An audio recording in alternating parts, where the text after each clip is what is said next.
Welcome one and all to the Fantasy Football Draft. Now this is the time that you are going to learn about our league members.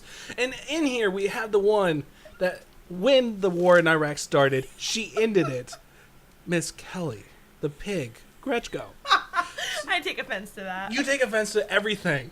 This is true. All right, people. Now, here's the way this thing's going to work. You had 3 questions. Okay. Everybody who's going to be doing this has the 3 same questions. All right. And you have to say the truth. Okay. Nothing but the truth. You know I have no problem speaking the truth, no matter whose feelings are involved. Actually, you don't speak the truth. You preach the truth. All right. So the first question. All right. Which player do you, out of your roster, are you the most excited for? I hate to say this, I honestly do, but I think I'm most excited for Tom Brady. Now, I honestly am not a fan of Tom Brady at all. However, you have to keep in mind, you don't play with your heart, you play for points, you play to win. And I really feel like Brady has a good team. He has good receivers, and so I feel like he will be able to put those points up that you need to win your matchups. And the one thing for you is that when I look at Tom Brady, I say he has Gronk back. And you know what? With Gronk in there, Brady's points are going to come back in bunches. And so I do think you did a great job in that pick. And I'm not saying that just because you're right next to me and you'll probably beat the shit out of me. I'm the next person that you're going to meet in our little fantasy guru type of league. You are going to meet the one, the only, Johnny Gretchko. Introduce yourself, Johnny. Hi, everyone. I'm John Gretchko. Thank you for having me, David. I enjoy being here. Yes, and I enjoy having you here. Now, everybody has 3 questions that they have to answer. And I'm going to first answer, or I'm going to ask. I will never answer for you because you're a big boy. You can talk for yourself. Thank you. Okay, so which player on your roster are you most excited for? Well, I'm really, really excited that I got Giovanni Bernard, but that was a given. So I think I'd have to go with Gronkowski. Gronkowski, okay. If he stays healthy, he's a superstar type player. He's a stud, and I think that could really make my team. I love that pick of Gronkowski because during the week, there's one person I was thinking, Gronk. Yes, I may have the best tight end in the league, but there's always that possibility of having Gronkowski who could put up the top numbers in the league. And my favorite part about that is all week long, I've been talking him down to everybody. He should be picked in the 6th. He should be picked maybe high 7, late 6. That's it. And then Blake asked me right before his pick, he said, who are you going to pick? And I showed him Jordan Cameron, even though I knew I was getting Gronk. And because of that, he thought he could get Gronk next round, and so he skipped Gronk and got somebody else. Otherwise, he would have got him. I played it perfectly, and I pulled it over everyone's head to steal him. As you can tell, people in our league are playing dirty. They're not saying, hey, you and I have been friends for many years. We even grew up together. Fuck that. It's all about winning. We want that cash. We want that money. With a player like that can make your team, I need it. So fuck it. He could win you the league, man. Exactly. If he wanted him so badly, he should have picked him. He should have. He had his chances. Round 11 is officially done. And on here, on this lovely podcast, I don't know why, but every single time I say podcast, I sometimes say plodcast. Plodcast, yes. So, on here, we have Blake. How's it going, everybody? All right, Blake, we have 3 questions that you have to answer. All right, got All right. answers. Number 1. Who is your most excited player that you drafted in the last 11 rounds? On my team? On your team! I'm pretty big on Cordarrelle Patterson. I'm pretty sure he's going to be better like this year with his new quarterback, Teddy Bridgewater. Everyone was all mad when I got him. They thought he was going to last longer, so I'm pretty excited for him. And there's one thing I noticed, though. When you went into this draft, you were like, hey, I got my overvalued players, I got my undervalued players. Got a list right here. You got a list. Uh-huh. You got your blacklist. I do. No one knows about it. And I loved it, though. Like, at the end, like, you're like, okay. You announced to everybody, you're like, all right, people, all the people that are overvalued are off the board. Uh-huh. And then people were like, wait, what? They were all confused. They were confused. They didn't expect it. And they wanted to know who was your overvalued, undervalued. So, I'm glad you came in there. You brought a brand new little thing to our little group aspect here.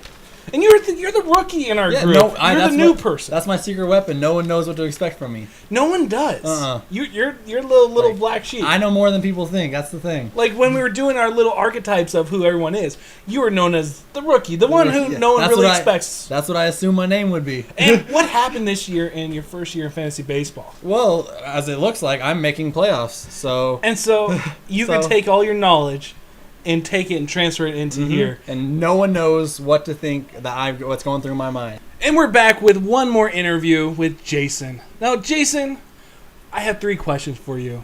3 questions only. And the first question is what player are you most excited to have on your team in this fantasy year? More or less excited to have on my team. It's where I drafted him, where I got the Seattle Seahawks defense in the 11th round. Oh, that one was one of the picks where you and I are right next to each other. So if I have the first pick, the next one you'll have a pick ahead of me. And that's the one I wanted. You actually went ahead and traded a little bit of a pick so you can actually get them even sooner. I figure it's the 11th round. People want defense eventually. And the great thing about the defensive, when you did that, it changed the whole entire room. People are now thinking, hey, I got to go get a defense. And so with that was just a game changer. It's perfect. I don't have to worry about a defense anymore. Oh, yeah, and you had your picking of whatever defense you wanted. And with the final interview of today, our draft is over. And the one person I really want you all to meet is the mother hen. Not the mother den, but the mother hen of our group. It's Sunny Gretchko. Hello, everybody. Thanks for having me on the podcast. Oh, it's a pleasure to have you. Now, you are the mother hen. You are the one who controls everything about this group of ragtag little kids. This is true. This is very true. And I am definitely trying to feed up on your ego. Thank you. You're very welcome. All right, so I gave people 3 questions. Yes. They had to answer them truthfully. Under God. Will do. Okay, so here's the first question. Out of your whole entire team, what is the one player you're most excited for? The one player I'm most excited for, I think it has to be Megatron. Megatron. Now, Megatron's the most safe pick that you could probably pick. He's safe except for that the last 2 years that I've had him, in the first half of the year, he puts up pretty mediocre numbers even for any other wide receiver in the league. And then he waits until the second half to really put up Megatron numbers. So in that sense, he's kind of risky because you can't really count on him for the first half of the whole year. Or at least that's been the trend the last 2 years. So I'm really excited for him. I'm hoping he'll put together a full year. And I'm hoping that because he has Golden Tate, they might take some of the coverage off of him, which might actually free him up to have a better year. Now, the one thing I would love to ask you is, other than Megatron, who is your surprise? Who is your sleeper pick? I really want to know. Get in deep with your team. Let me know what's in the ins and outs. Okay, well, I really love Eddie Lacy a lot. And I know a lot of people think I'm kind of crazy for being so high on him, but I think he is just going to have a bust-out sophomore year. I don't think he's going to have the sophomore slump.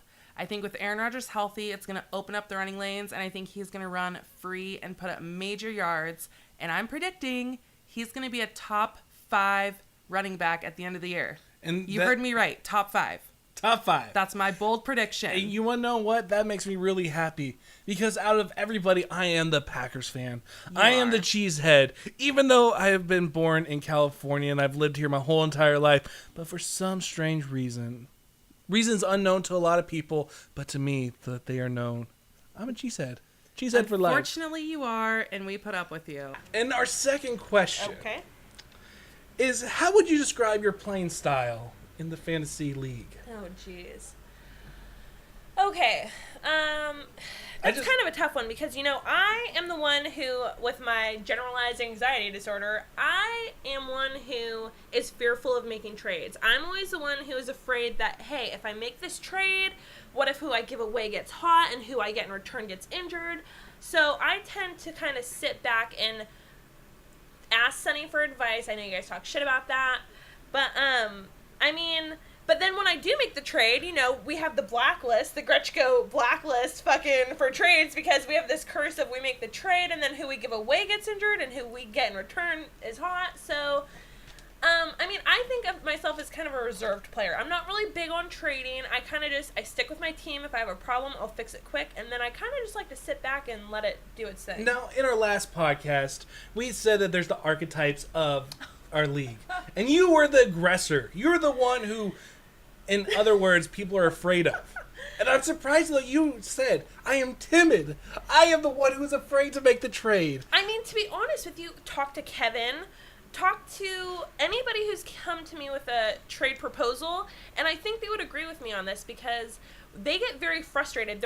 They'll come after me and come after me and come after me. Hey, have you thought about it? Are you ready to do it? Because I'm the one who will sit back and be like, let me think about it. Let me have time. I need to look at numbers. I need to look at statistics. I need to look at matchups. I research everything there is to research before I'll hit accept or decline. And so I would say in the trade talks, you're the one who wears the pants. I definitely do. Yes, You definitely I do. definitely do. Number 2, how would you describe yourself as a player? As a player, I'd say, as I was named in an earlier podcast, old reliable. I mean, 3 fantasy years, and I finished first, second, and third. I'm always in the playoffs. I'm always in there for contention. And if not for Jamal Charles, that would have been 3 straight years in the championship. Yep, and the one thing that Matt and I said, he is the sprinter. He's not in there. In baseball, I mean, you have definitely struggled. You'll admit it. Yes, I But can. in football, you understand the game, and you take advantage of it. Exactly. I always find the waiver picks. That's where I strive, is I find that waiver guy that's doing good, and I pick him up, and he ends up being that guy that has that breakout year. Whether a fluke or not, it's still that great And year. the one thing I like about your style is you build a good foundation for your team to rely upon, and you built upon that. And the strength of that team is just as good as this foundation, and the foundation is solid. What kind of player are you? If you had to say in a couple sentences, what kind of player are you? Well, in baseball, I didn't trade that much, Yeah. But that's because I felt like my team was good enough where I didn't need to trade.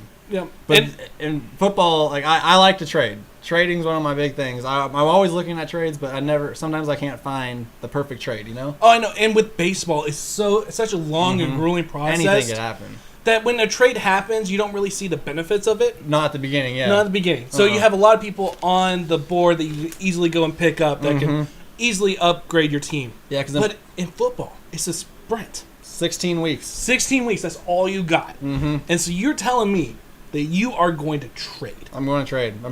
As soon as this draft is over, I'm going to look at what trades I want to do. And the great thing is, Get a list about it. And no one knows how you trade. No one knows what you value. Because you guys, the good thing for me is you all know each other, so you know what each other likes and everything. But I'm the black sheep, I guess. Yes, you're the snake coming into the pasture. I like it. I like that part of me. You're the snake. I like it. And then with the second one is how would you consider yourself as a fantasy player? What's your play style? Well, I've been labeled the narcissist in the league. So basically, I have my own views on how to play fantasy. They basically conflict with everybody else's, so I kind of just stay off on my own path. Yeah, you go your own ways. You Yep. say, people don't fuck with me, or I'll fuck with you. And you just go on. And I believe, wasn't it a couple years ago where you actually did go into the championship and won it? Or did you? I think it was like a couple years ago, or a year before I came in, where it was you and Johnny. I went to the championship and lost to Johnny. Okay, you lost to Yeah. Johnny. But you've been known, though, to be in the playoffs, especially in football. Minus 1 year where I just kind of lost interest and gave up on that season. Because that's one thing about football. Anything can happen. Injuries can happen at any time. Second question. Yes. Are you ready for this? I'm ready. How would you explain how you play fantasy sports? How I play fantasy sports.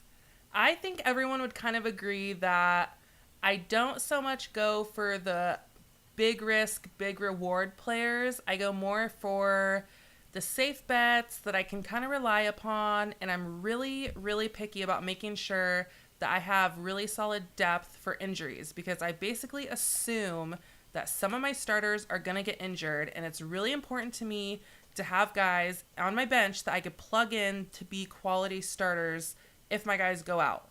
And a lot of people don't like predicting that their players are going to be injured, but I feel like it's a safe way to go.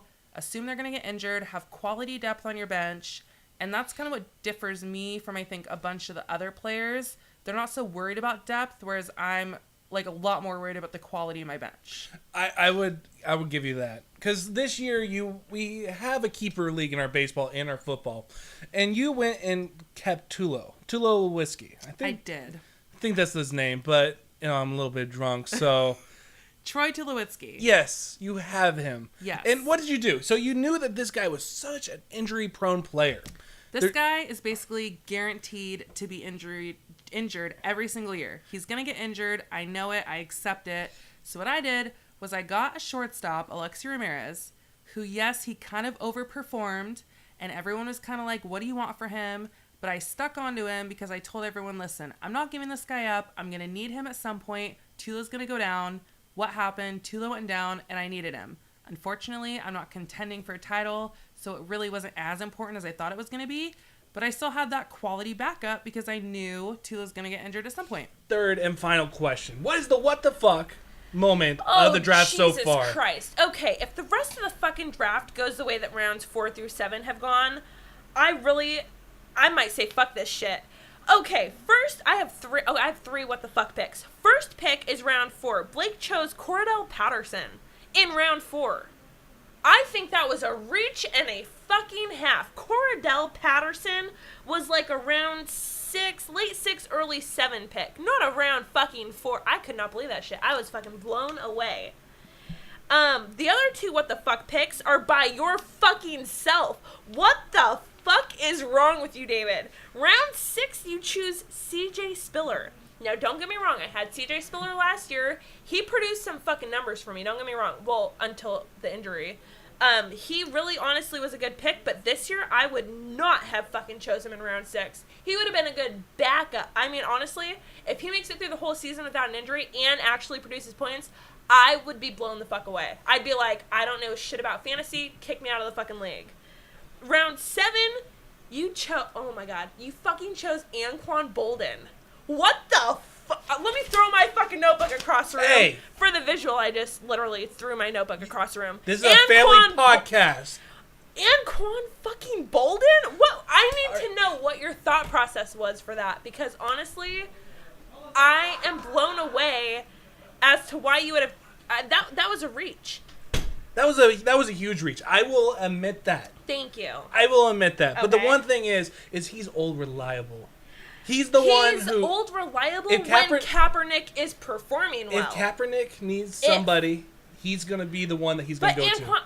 Kaepernick has Bolden. He's got fucking Hyde. He's got Gore. He's got so many targets that Anquan Bolden. Yes, last year. You're thinking last year. Last year, Anquan Bolden put up fucking numbers. He did. At least in our league. Who had him? Damon? I don't know. I don't know. But I feel like San Fran has too many targets that I would not have fucking. That was a reach. Yeah. That was a reach, bro. And I will fully admit so that. you get 2 out of the 3 what the fucks, and I'm pretty sure I'm not the only one who. Exactly. The number 3 question is the hardest question, but maybe it might be the easiest. The what the fuck moment of the draft. In the last 4 rounds, what would you say is the one that made you go, what the fuck?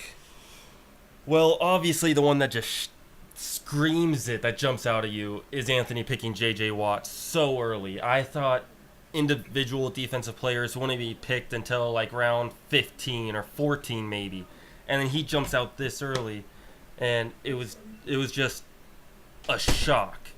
So, besides that though, I'd have to say Rashad Jennings and Ben Tate on a lesser note surprised me. I didn't think they'd be picked this early, but definitely J.J. Watt just jumped off and shocked the hell out of me. Oh, and I completely agree. Especially who the fuck's going to be his quarterback. And also the biggest one, he's a Dallas fucking Cowboy. And they always fail you in the end. That's very true. And him getting who did he get? His first round getting that tight end, Julius Thomas, when he had Vernon Davis. Yep. That surprised me too. He's blowing my mind, but he always does. So maybe he'll figure it out. Last 11 rounds, what was the what the fuck moment where you're just like, what the fuck did this person just do?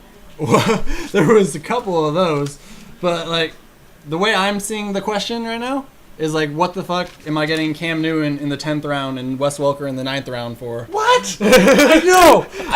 I remember when we were going through and I was like, because I went and got Andrew Luck early. Yeah. I was going to get Andrew Luck. Yeah, I was like, that's my boy. But I was scared I thought quarterbacks are going to go off the board because they're so valuable. And it lasted so long, so I'm like, only me and Jason are the ones that have quarterbacks to get to draft still, so I can get any of these. I have options. And the one thing with a live draft, you see the flow of the game a lot differently. And you notice that a lot of people off the board are saying, I'm going to get all these wide receivers, I'm going to get these running backs.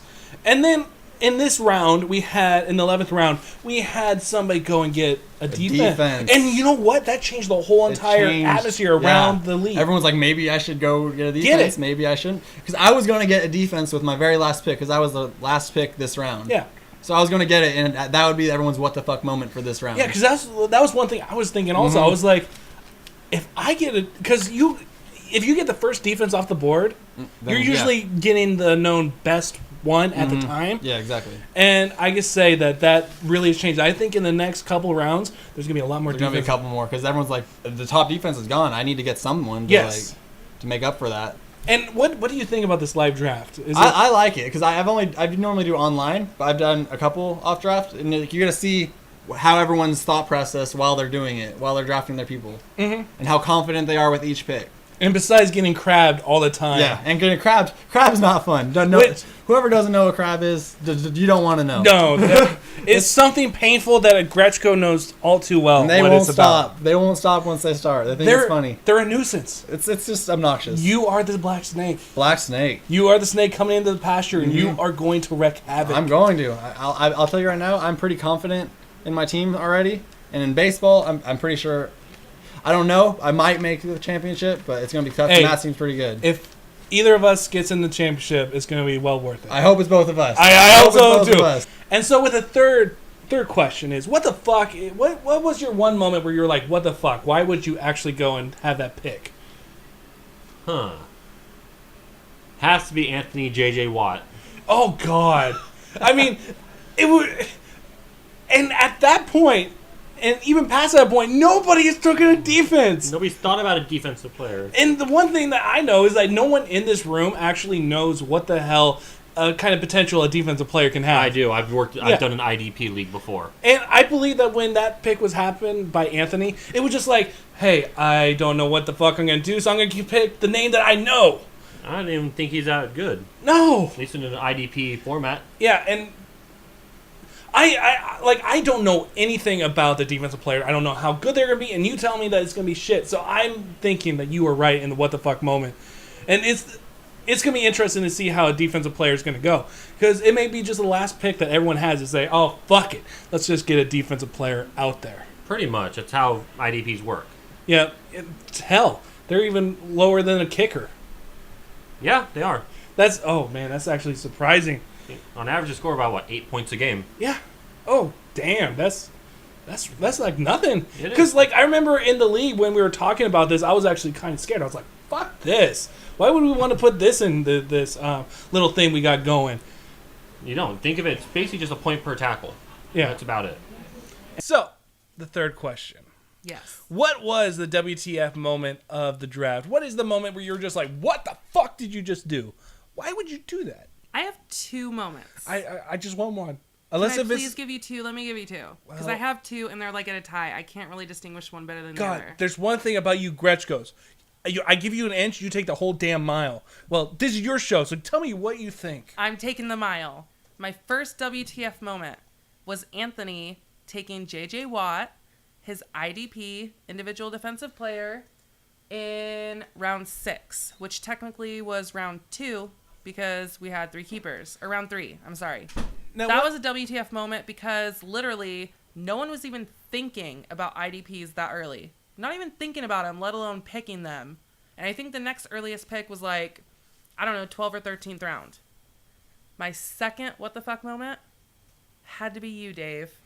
When you drafted Andrew Hawkins on the Cleveland Browns, the wide receiver, and you believed that you were drafting Andre Hopkins, the wide receiver for the Texans, who had been taken just a couple picks before your turn. Now, to be fair, what happened when we went on our break? You, the Gretchkos, the the masterminds of this whole entire live draft, you say to yourself, how can I get David fucked up? That's not what we And were so, thinking. you send the enforcer on me. The enforcer? Who the hell is that? Oh, that's Miss Kelly Gretchko. You have met her in one of the previous little interviews I've done. And she goes, and she says, David. And she bats her eyes, and she says, David, will you take another shot with me? And, of course, I was like, fuck that. And then she did her jujitsu. Jujitsu? Yes. Okay. Yes. As you can tell, I still have been drinking. No, I think that's just you. That is probably just me. But, so, she goes and does her karate. Okay. And she puts me in this one hold that with one little finger, it put so much pain in my body. And I had to drink it. Unless if I did not, she wouldn't stop. And then she gives me another one. Dave, in all fairness, during the break, a group of about 5 or 6 of us all took a shot together. Then you made that ill-advised pick.